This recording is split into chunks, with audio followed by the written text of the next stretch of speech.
Certified Financial Planner Christopher Calandra is an innovative, comprehensive, informative, and cutting-edge podcast that discusses financial topics ranging from personal finance, economics, politics, and personal growth.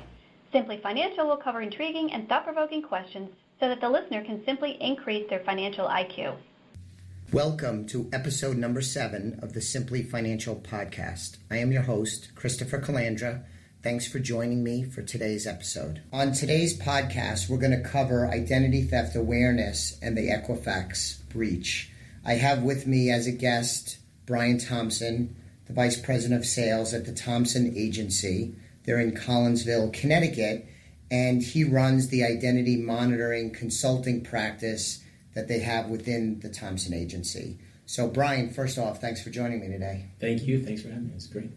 Good. I think this is a great topic and also a timely topic. To begin with, can you tell us a little bit about your background?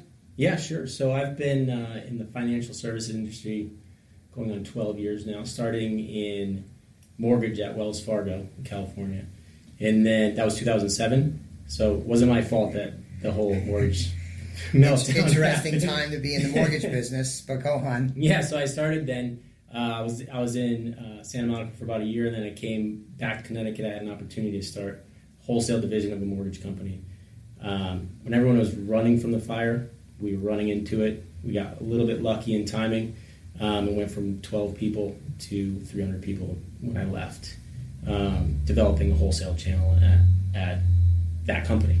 And then more recently, I went over to the Thompson Agency. It's a family-run business. My grandfather started that 62 years ago now. That's great. Yeah.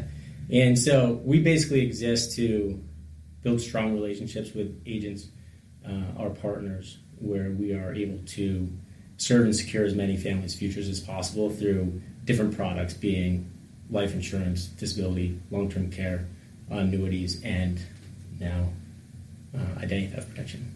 So this is kind of your baby within the Thompson Agency. Is that Yes. a fair way to look at it? Yeah, absolutely. So I understand that we talked off podcast that was it you were a victim of identity theft or somebody in your family? This kind of strikes close to home what we're going to talk about today, right? Yes, absolutely. My identity was stolen about 2 years ago. Well, back that up a bit. It was stolen probably 3 or 4 years ago. It was the first Anthem breach. I see. And then where I found it was what happened. I received a bill in the mail from AT&T for 4 cell phones.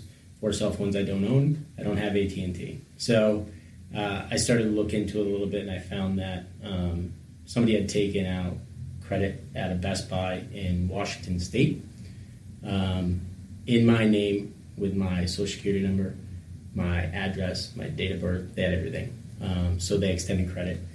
AT&T was great about it. Best Buy was great about it, but it got me interested in this whole process, right? So that was really the impetus of why we got into identity theft. And throughout that process, I learned a lot, right? Just remediating. Just from your personal experience. Yeah, just my personal experience, because I'm from an industry in the mortgage world where I had resources. I said, hey, listen, I know these people. Let me ask them what I should be doing, because my identity was stolen. So I contacted the people that I knew, and they said, do this, this, and this. Ultimately, it took me ended up being about 35 hours that it took me to take care of everything. And then I kind of looked back and I said, what if this happened to my mom? Right? Okay. And if this happened to my mom, I'm not sure, first, I don't know if she would have even done anything. She probably wouldn't have paid the bill. Right. She probably wouldn't have called them. She probably wouldn't have taken care of it, and still would be happening, right? So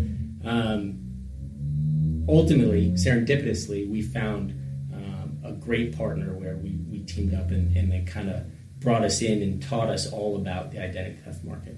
Beautiful. So you're immersed in this stuff today. Yeah. So in the news recently, there's been the report that EQUIFAX has had a massive breach. Can you just catch everyone up and explain what happened with EQUIFAX? First off, who is EQUIFAX? So EQUIFAX is one of the main 3 credit reporting agencies. So there's Equifax, there's Experian, and there's TransUnion. And so what they do is they collect data, and they report that data so that institutions, lending institutions, or employers, or even the government in some cases, they hold a lot of information for the government as well.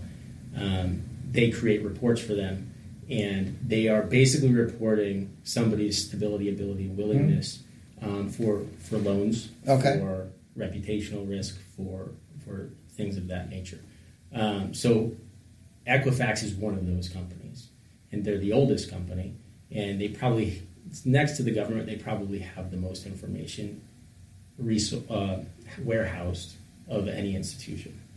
Wow, I didn't realize that. And so, yeah, it's an important. They're a very substantial player in information game. Right? Okay, so they had a breach. Yes, and so the breach consisted of about 143 million people. If you look That's at an incredible number. Like you Right? said that as if it's. Well, I've been saying it about 100 times a day in the last week. It was really an 143 million, which is Yeah.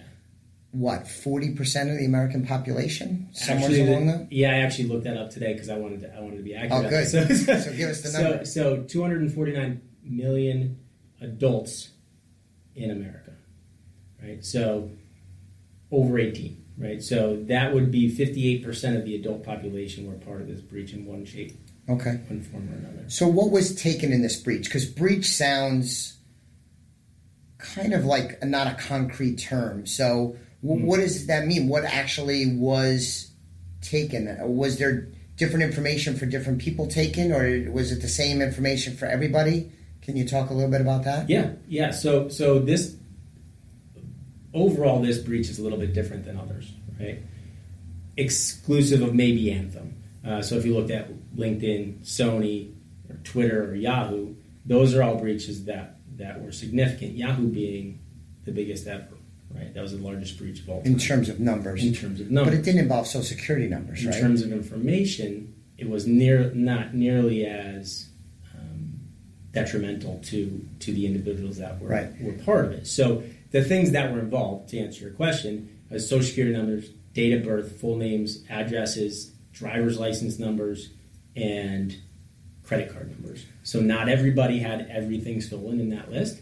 There's subsets within there. So part of that group are groups that have driver license and credit card numbers stolen. And that's mostly because of disputes that were happening within the credit agency. But is it fair to say if I had, let's say, your Social Security number, your date of birth, your address, your driver's license number, I have the full litany of what you just described, I could do a lot of damage and it wouldn't be that hard if I was a bad actor. Is that fair? Absolutely. So they've been given a gift perfectly wrapped up with all the information that they need, meaning the bad guys, right? So they have all the information to perpetrate identity theft. So do we know who the bad guys are? No. Is it just We don't. They might. Equifax might, or the FBI might? Yeah. But is it, if you had to guess, is it like one guy sitting in a house in Nigeria someplace, or is this organized crime? Is this like state-sponsored activity? All possible. Yeah. Probably not some guy in his basement. Could be, but we don't know. State-sponsored, I would not rule that out in any way, shape, or form. So what do you think the impact of this breach will be in terms of how the regulators, companies, and the American public look at identity theft? And I want to get into some tips and strategies for protecting your information in a little bit. But what do you think the impact of this breach is, given the severity, the numbers, the invasiveness of the information that was gotten by the bad guys? Mm-hmm. What's going to be the impact? So I think there's different sides to look at that, but there's definitely going to be impact legislatively. There's going to be impact on that. There's already a bill on the floor Elizabeth Warren has brought up. She's the architect of the CFPB. So there's definitely some weight behind that motion. There's also many filed lawsuits already. And there's already a lot of discussion at the Attorney General, even in Connecticut. Attorney General Jepsen has been very vocal about what's been going on.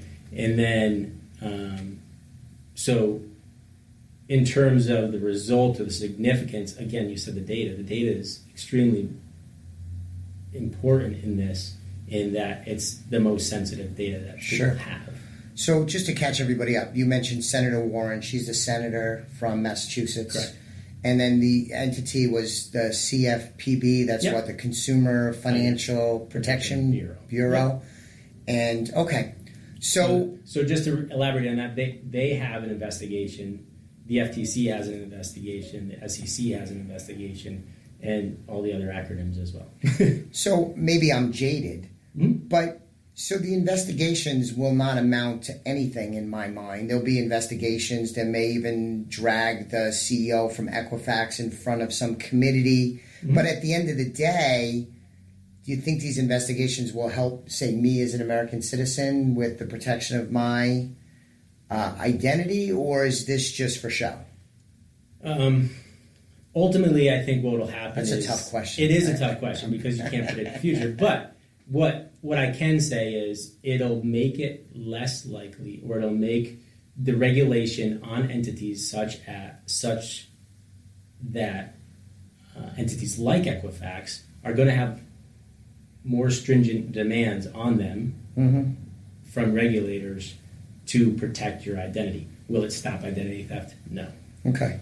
So let's separate from the Equifax issue for a moment. And what are the common ways that identities are stolen? And, well, I guess first off, I mean, what is the numbers or metrics you could give us about identity theft? Like, what is it doing to Americans? What are some of the numbers? How big of an issue is this? Yeah, so about 7% of the population every year is affected. Equifax kind of changes that whole percentage, right? But so if you're looking at those numbers, there's a ton of data on how many people, what the costs are, what the time frame it is to remediate. And so, like, the average person is about $9,500 in remediation cost. Okay. And it takes them about 330 hours, and that's according to Javelin report and the FTC. So it takes them. That's the number of hours it takes to kind of fix it. They may not. They may not lose any money on the deal, but it takes them that many hours just to get it fixed. Is that what you're saying? And the average person actually does lose money on it. Lose money. Yeah, so $9,600 is okay. The average. Now that's some. I mean, when I did it, I didn't lose any money. Right. I lost time in a lot of it, and my employer lost time in that I had to do most of that work at work. So what happens is you have a ton of people that are doing the remediation on their own. They're spending a lot of their own money. They're either absent from work or present at work doing other things than their work. Okay. So we call it presenteeism. I can see that. Something else. Sure. And so the return on investment, if in some of these cases, in some companies are adding this as an HR benefit. Okay. Just as an. So do you have any sense? So, well, before I get, I'm so excited about this question. I keep trying to get to it before I should. So it's 7%. So it doesn't take a genius to figure out that 7% number is likely to go up given the severity of what happened with Equifax. Correct. We'll have to wait and see, but it doesn't take. It's going to happen. Yeah. So is that the most common way that people are victims of identity theft, where there's some intrusion into a retailer or Equifax or something like that? Or is it more common where I go into a store or restaurant and somebody lifts my credit card number? Or what are the common ways that this actually happens? Yeah, so every day people are trying to hack different companies. But every day people are stealing information right out from under your nose too, right? So the most common way is through social engineering, which means that people get you to do things or say things or give you information that they're going to manipulate for their own gain, right? So that would be the most effective and often used way, because to breach a company is not all that easy. The technology we have now, or most companies have, is pretty good in defending against breaches. Right?